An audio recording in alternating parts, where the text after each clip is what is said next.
വലൈക്കും. 5ാം ക്ലാസ്സിലെ തജ്വീദിലെ 1 മുതൽ 5 വരെയുള്ള പാഠങ്ങളുടെ റിവിഷനാണ് നമ്മൾ നടത്തുന്നത്. ഖൈറുക്കും മൻ തഅല്ലമൽ ഖുർആന ഡാഷ്. ഖൈറുക്കും മൻ തഅല്ലമൽ ഖുർആന വഅല്ലമഹു. ഹദീസാണ്. ഓരോ ഹർഫും തെറ്റാതെ പഠിച്ചു വെക്കുക. പാവങ്ങൾ പൊറുക്കപ്പെടുന്നത് വരെ ശുപാർശ ചെയ്യുന്ന സൂറത്ത് സൂറത്തുൽ മുൽക്ക്. സൂറത്തുൽ മുൽക്കിലെ ആയത്തുകളുടെ എണ്ണം എത്രയാണ്? ആൻസർ 30 ആയത്തുകൾ. അല്പമെങ്കിലും ഖുർആൻ മനഃപ്പാഠമില്ലാത്തവന്റെ ഹൃദയം ഏതുപോലെയാണ്? പൊളിഞ്ഞ വീട് പോലെയാണ് എന്ന് നബി സല്ലല്ലാഹു അലൈഹി വസല്ലം തങ്ങൾ പറഞ്ഞിരിക്കുന്നു. ഖുർആനിൽ നൈപുണ്യം നേടിയവർ ഖിയാമത്ത് നാളിൽ ഡാഷ്. സഫറത്ത് എന്ന ബഹുമാനികളായ മലക്കുകളുടെ കൂടെയായിരിക്കും സ്വർഗത്തിൽ വസിക്കുക. ഖൈറുക്കും മൻ തഅല്ലമൽ ഖുർആന വഅല്ലമഹ്. ഇതിൻ്റെ അർത്ഥം: ഖുർആൻ പഠിക്കുകയും അത് പഠിപ്പിക്കുകയും ചെയ്യുന്നവരാണ് നിങ്ങളിൽ ഏറ്റവും ഉത്തമന്മാർ. അൽ മാഹിറു ഫിൽ ഖുർആൻ മഅ സഫറത്തിൽ കിറാമിൽ ബററ. ഖുർആനിൽ നൈപുണ്യം നേടിയവർ. അൽ മാഹിർ എന്ന് പറഞ്ഞാൽ നൈപുണ്യം നേടിയവർ. സഫറത്ത് എന്ന ബഹുമാനികളായ മലക്കുകളുടെ കൂടെയായിരിക്കും സ്വർഗത്തിൽ വസിക്കുക. പതിവാക്കൽ സുന്നത്തുള്ള ആയത്തുകൾ. സൂറത്തല്ല, ആയത്തുകൾ. ആയത്തുൽ കുർസി, ആമന റസൂൽ, ലൗ അൻസൽന. പതിവാക്കൽ സുന്നത്തുള്ള സൂറത്തുകൾ ഏതൊക്കെയാണ്? സൂറത്തുൽ ഫാത്തിഹ, സജദ, യാസീൻ, റഹ്മാൻ, വാഖിയ, മുൽക്ക്. ഇത്രയും സൂറത്തുകളാണ് പതിവാക്കൽ സുന്നത്തുള്ളത്. ഒരേ മഹ്റജിൽ നിന്നും പുറപ്പെടുന്ന വിവിധ അക്ഷരങ്ങൾ എന്തുകൊണ്ടാണ് വേർതിരിയുന്നത്? സിഫത്തുകൾ കൊണ്ടാണ്. എത്ര സിഫത്തുകളുണ്ട്? 5ഉം 6ഉം 7ഉം സിഫത്തുകളുള്ള ഹർഫുകളുണ്ട്. ചില ഹർഫുകൾക്ക് ചിലതിന് 5 ഹർഫുകൾ ഉണ്ടാവും, ചില ഹർഫിന് 5 സിഫത്തുകൾ ഉണ്ടാവും, ചിലതിന് 6 ഉണ്ടാവും, ചിലതിന് 7 ഉണ്ടാവും. മഹ്റജുകൾ എന്ന അറബി വാക്കിന്റെ അർത്ഥം: ഉത്ഭവസ്ഥാനം. മഹ്റജ് ഉത്ഭവസ്ഥാനം. സിഫത്തുകൾ എന്ന് പറയുന്നു എന്തിന്? അറബി അക്ഷരങ്ങൾ അവയുടെ മഹ്റജുകളിൽ നിന്ന് പുറപ്പെടുമ്പോൾ ഉണ്ടാവുന്ന ശബ്ദവ്യത്യാസങ്ങൾക്ക് സിഫത്തുകൾ എന്ന് പറയുന്നു. ഒരു അക്ഷരത്തിന് ഉണ്ടാകുന്ന ഏറ്റവും കുറഞ്ഞ സിഫത്ത് എത്രയാണ്? 5. ഒരു അക്ഷരത്തിന് ഉണ്ടാവുന്ന ഏറ്റവും കൂടിയ സിഫത്തുകൾ എത്രയാണ്? 7. ഹംസ് ഏതൊക്കെ അക്ഷരങ്ങളാണ്? ഫ, ഹ, ത, ഹ, ഷീൻ, ഖ, സ്വാദ്, സീൻ, കാഫ്, ത. അക്ഷരങ്ങളൊന്ന് ഓർമ്മിച്ച് വെക്കണം. ഫ, ഹ, ത, ഹ, ഷീൻ, ഖ, സ്വ, സ, ഖ, ത. ഹംസ് എങ്ങനെയാണ് ഉച്ചരിക്കേണ്ടത്? മഹ്റജിൽ ഊന്നൽ ദുർബലമായതിനാൽ ഉച്ചാരണത്തോടൊപ്പം ശ്വാസം പുറത്തു പോവൽ. നമ്മളൊന്ന് പറഞ്ഞു നോക്കിയാൽ നമുക്കറിയുമല്ലേ? ഹ, സ. നമ്മൾ ഉച്ചരിക്കുന്ന സമയത്ത് ശബ്ദം പുറത്തു പോകുന്നുണ്ടല്ലേ? അത് ഓർമ്മിച്ച് വെച്ചാൽ മതി. റിഹു ഏതൊക്കെ അക്ഷരങ്ങൾ? കുറച്ചധികം അക്ഷരങ്ങളുണ്ടല്ലേ? ഹ, ദാല്, ഐന് ഫ ഹ ള ഫ ളാദ് ഷീന് വാവ് സ്വാദ് സായ് യാ സീന് അലിഫ് ഹ. ഇത്രയാണ് രഹ്വിൻ്റെ അക്ഷരങ്ങൾ. രഹ്വ് എങ്ങനെയാണ് ഉച്ചരിക്കേണ്ടത്? മഹ്റജിൽ ഊന്നൽ ദുർബലമായതിനാൽ മൃദുവായി ശബ്ദം നടക്കൽ. അങ്ങനെയാണ് നമ്മൾ ഉച്ചരിക്കുക അല്ലേ. രഹ്വ് ഉണ്ടല്ലേ, ഒരു മൃദുത്വം ഉണ്ട്. ഇസ്തിഅല അതിൻ്റെ ഹർഫുകൾ ഏതൊക്കെയാണ്? ഖ, സ്വാദ്, ളാദ്, ഐൻ, ത്വാ, ഖാഫ്, ളാദ്. ഇസ്തിഅലാവ് എങ്ങനെയാണ് ഉച്ചരിക്കുന്നത്? ഉച്ചരിക്കുമ്പോൾ ശബ്ദഗതി അണ്ണാക്കിലേക്ക് ഉയരുന്നു. നമ്മുടെ അണ്ണാക്കിലേക്ക് ആ ശബ്ദത്തിൻ്റെ ഗതി ഉയരുന്നു അല്ലേ.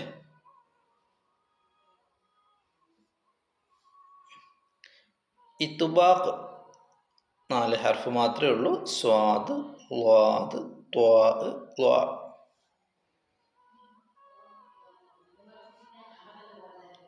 ഇത്ബാഖ് നാവിൻ്റെ മധ്യഭാഗം അണ്ണാക്കുമായി ചേരൽ. അങ്ങനെയാണ് ഇത്ബാഖ് അല്ലേ. അടുത്തത് ഖൽഖലത്ത്. ഖ, ഖാഫ്, ത്വാ, ബാ, ജീം, ദാൽ. 5 ഹർഫുകൾ മാത്രമേ ഉള്ളൂ. എന്താണ് അതിൻ്റെ പ്രത്യേകത? സാക്കിനായാലും ഹർക്കത്തുള്ള പോലെ വ്യക്തമാക്കണം. സുക്കൂൻ ചെയ്യുമ്പോൾ നമ്മൾ സാധാരണ ഒന്ന് മൃദുവായി ഒന്ന് പറയുകയാണ് അല്ലേ. പക്ഷെ ഇത് നല്ല വ്യക്തമായിട്ട് നമ്മൾ എന്ത് ചെയ്യണം? ഉച്ചരിക്കണം. ഈ കൽക്കലത്തിന് വഖഫിൽ കൂടുതൽ വ്യക്തമാക്കണം.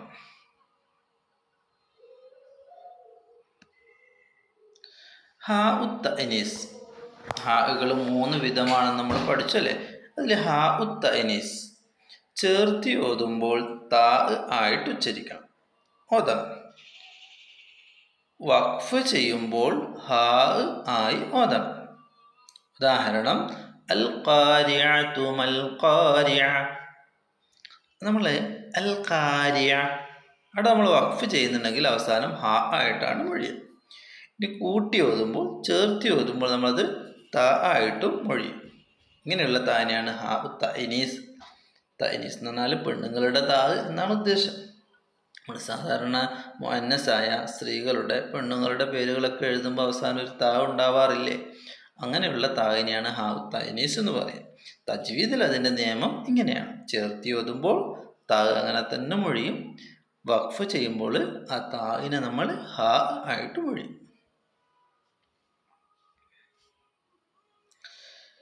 ഹാ സകത. സകതയുടെ ഹാ എപ്പോഴും സുക്കൂനായിരിക്കും. ഉദാഹരണം മാഹിയ. എപ്പോഴും സുക്കൂൻ തന്നെയാണ് അതിനുണ്ടാവുക, മാറ്റമില്ല.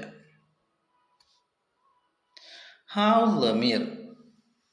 ഹാ ഉൽ ലമീർ നീട്ടേണ്ട സമയമുണ്ട്, നീട്ടാൻ പാടില്ലാത്ത സമയമുണ്ട്. നോക്കാം നമുക്ക്. നീട്ടരുത്. എപ്പോഴേ മുന്നിലോ പിന്നിലോ സുക്കൂൻ ഉണ്ടെങ്കിൽ നീട്ടരുത്. വ ഇലൈഹിൽ മസീർ. നമ്മൾ വ ഇലൈഹി അൽ മസീർ എന്ന് ഓതരുത്. കാരണം അതിൻ്റെ മുമ്പിൽ എന്തുണ്ട്? സുക്കൂനുണ്ട്. ഇനി മുമ്പിലും പിമ്പിലും സുക്കൂൻ ഇല്ലെങ്കിൽ നമുക്ക് എന്ത് ചെയ്യണം? കുറച്ച് നീട്ടിയിട്ട് നമ്മൾ ഓതണമായിരുന്നു.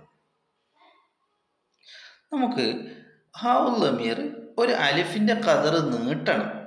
എപ്പോഴേ മുന്നിലോ പിന്നിലോ ഹർക്കത്ത് ആണെങ്കിൽ. ഓക്കെ. വബിഹി യസ്തഅജിലൂൻ. വബിഹി. അപ്പം ഹി കണ്ട നിങ്ങൾ, ഹീൻ്റെ മുമ്പിലുള്ള ഹർഫ് ഏതാണ്? ബി. ഈ ബി അതിന് ഹർക്കത്താണല്ലോ. ബ് സുക്കൂനല്ലല്ലോ. അല്ല, അപ്പം ഹർക്കത്താണ് വബിഹി. അപ്പോൾ ഇവിടെ ഹർക്കത്തായതുകൊണ്ട് നമ്മൾ എന്ത് ചെയ്യുന്നു? അതിനെ കുറച്ച് നീട്ടുന്നു. ഒരു അലിഫിൻ്റെ ഖദർ.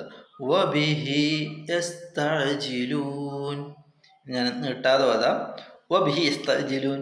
നമുക്കൊരു കേൾക്കാനൊരു സുഖം ഉണ്ടാവില്ല അല്ലേ, ഓതാനും സുഖമില്ല. വബിഹി യസ്തഅജിലൂൻ എന്നായി പോകും. അപ്പോൾ നമ്മൾ ഒരു ഹർഫിൻ്റെ ഒരു അലിഫിൻ്റെ കതിർ നീട്ടി ഓതുമ്പോൾ വബിഹി യസ്തഅജിലൂൻ നമുക്ക് കുറച്ച് നീട്ടുമ്പോൾ നന്നായി ഓതാൻ കഴിയുന്നുണ്ട്. ഹർക്കത്താണെങ്കിൽ സുക്കൂനാണെങ്കിൽ നീട്ടരുത്, ഹർക്കത്താണെങ്കിൽ നീട്ടണം. ഈ പറയപ്പെട്ട 3 ഹാകളും പദത്തിൻ്റെ അവസാനത്തിലാണ് വരിക. മനസ്സിലായല്ലോ? അവസാനത്തിൽ വരുന്ന ഹാകളെയാണ് നമ്മൾ 3 ഭാഗമാക്കി തിരിച്ചത്. ഹൗ തഅനീസ്, ഹൗ സകത, ഹൗ ലമീർ. ഹംസത്തുൽ വസ്ൽ. എന്താണ് ഹംസത്തുൽ വസ്ൽ? ചേർത്തി ഓതുമ്പോൾ ഉച്ചാരണത്തിൽ വരാത്തതും തുടക്കത്തിൽ ഉച്ചാരണത്തിൽ വരുന്നതുമായ ഹംസ, ഇതിനെയാണ് എന്ത് പറയുക? ഹംസത്തുൽ വസ്ൽ എന്ന് പറയും. ഹംസത്തുൽ വസ്ലിന് ഉദാഹരണം നോക്കാം.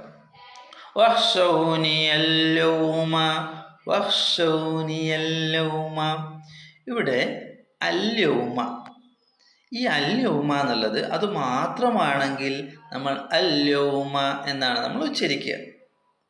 അത് നമ്മൾ കൂട്ടി ഓതുമ്പോൾ അതിലെ അലിഫിനെ നമ്മൾ മൊഴിയൂല, ഹംസയെ മൊഴിയൂല. വഖ്ശൗനിയല്ലൗമ അങ്ങനെ ആണോ? ലിനഫ്സി ഇദ്ഹബ്, ലിനഫ്സി ഇദ്ഹബ്, ഇദ്ഹബ് നമ്മൾ കൂട്ടി ഓതുമ്പോൾ അലിഫ് മൊഴിയുന്നില്ല, അത് മാത്രമാകുമ്പോൾ ഇദ്ഹബ് എന്നോതും. ഈസ ഇബ്നു മറിയം, അവിടെ ഇബ്നു മറിയം എന്നാണുള്ളത് അല്ലേ? നമ്മൾ കൂട്ടി ഓതുമ്പോൾ ഈസ ഇബ്നു മറിയം ഒന്നായി ഓതി, ഒറ്റക്കാകുമ്പോൾ ഇബ്നു മറിയം. അപ്പം അങ്ങനെ കൂട്ടി ഓതുമ്പോൾ മൊഴിയാതിരിക്കുകയും തുടക്കത്തിൽ വരുമ്പോൾ മൊഴിയുകയും ചെയ്യും. ഹംസത്തുൽ വസ്ൽ ഉച്ചാരണത്തിൽ വരുന്നത് എപ്പോഴേ? തുടക്കത്തിൽ വരുമ്പോൾ. ഉച്ചാരണത്തിൽ വരാത്തത് എപ്പോൾ? ചേർത്തി ഓതുമ്പോൾ. തുടക്കത്തിൽ വന്നതിന് ഉദാഹരണം ഇബ്നു മറിയം. ഉച്ചാരണത്തിൽ വരാത്തതിന് ഉദാഹരണം ഈസ ഇബ്നു മറിയം. ഇനി നമുക്ക് ഓരോന്നും ഉദാഹരണം നോക്കാം. ലഹുൽ മുൽക്ക് ഏതാണ്? ഹാഉ ലമീർ. ലാ മഖ്തൂഅത്തുൻ വലാ മംനൂഅ, ഹാഉ തഅനീസ് അല്ലേ? ഹിസാബിയ, ഹാഉ സകത. അടുത്തൊരു ഉദാഹരണം കൂടി നമുക്ക് നോക്കാം. ഹൽ അതാക ഹദീസുൽ ഗാശിയ, ഹാഉ തഅനീസ്. ഇഖ്തദിഹ്, സകത അല്ലേ? അവിടെ ഹർക്കത്തൊന്നും കാണുന്നില്ല, അതുകൊണ്ട് പെട്ടെന്ന് മനസ്സിലാവും അല്ലേ? വബിഹി യസ്തഅജിലൂൻ, ഹാഉ ലമീർ. ഒരു ഉദാഹരണം കൂടി നമുക്ക് നോക്കാം. അൽ ഖാരിഅതു മൽ ഖാരിയ, പെട്ടെന്ന് പറയാൻ പറ്റും അല്ലേ? ഹാഉ തഅനീസ്. മാ ഹിയ, ഹാഉ സകത. ലഹു മാ ഫിസ് സമാവാതി, ഹാഉ ലമീർ. ഹംസത്തുൽ വസ്ൽ ഉദാഹരണം നോക്കാം. റബ്ബിർഹംഹുമ, അത് നമ്മൾ കൂട്ടി ഓതുമ്പോൾ അങ്ങനെ ഓതി. ഫസ്റ്റ് ആദ്യത്തെ തുടക്കത്തിൽ വരികയാണ് ഇർഹംഹുമ, അങ്ങനെ മാത്രം ഓതും. രണ്ടാമത്തത് യാ ബുനയ്യർകബ് മഅന വഖുൽന ദഖുലു വദ്ഖുലി ഫീ ഇബാദി മൽ ഖാരിയ. ഇവിടെയൊക്കെ വരുന്ന അലിഫ് ഹംസത്തുൽ വസ്ലാണ്. ശുക്രൻ, ജസാകുമുല്ലാഹു ഖൈറ.